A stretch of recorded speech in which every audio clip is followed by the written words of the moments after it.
कासिद वञे तो पिरीअ ॾे ओ मुंहिंजा ॾीजांसि सलाम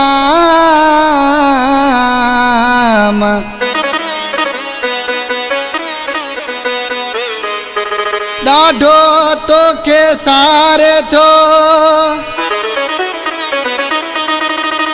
पिरी तूं जो गुलाम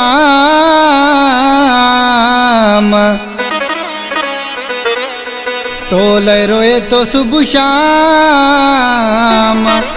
जानी बाबल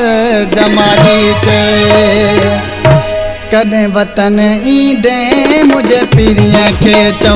कदे मुल्क ईंदे मुझे पिरिया के चो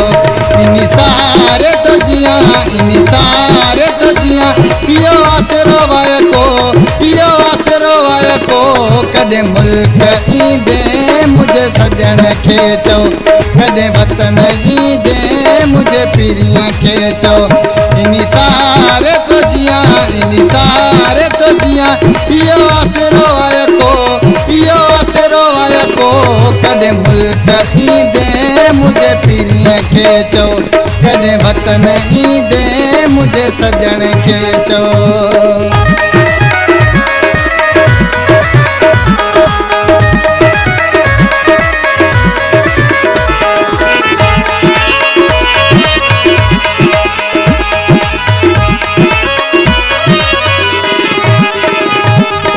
लई वन सार ॾाढो आया बीमार मुझी लई वन सार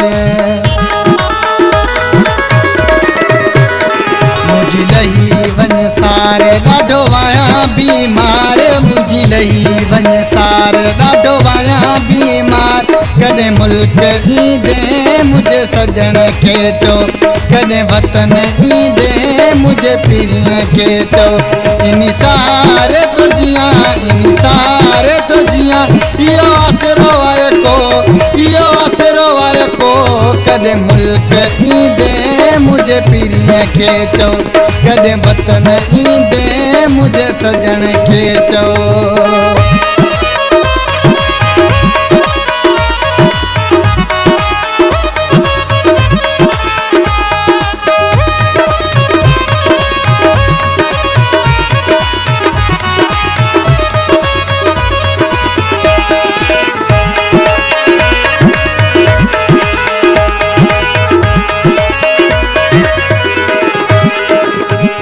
संभारे तो देश आए पातल कारो वेश तोखे संभारे तो देश तोखे संभारे तो देश आए पातल कारो वेश तोखे संभारे तो देश आए पातल कारो वेश कदे वतन ईंदे मुझे सजन के चो कदे मुल्क ईंदे मुझे पिरिया के चो इनी सारे तो जिया इनी सारे तो जिया यो आसरो वाय को कदे मुल्क ईंदे मुझे पिरिया के चो कदे वतन ईंदे मुझे पिरिया के चो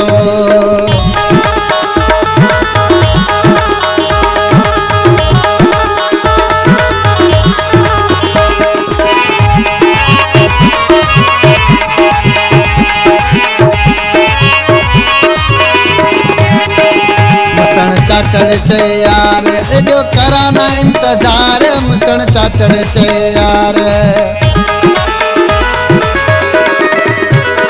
मुस्तन चाचड़ चे यार एडो कराना इंतजार मुस्तन चाचड़ चे यार एडो कराना इंतजार कदे मुल्क ईंदे मुझे सजन के चो कदे वतन ईंदे मुझे पिरिया के चो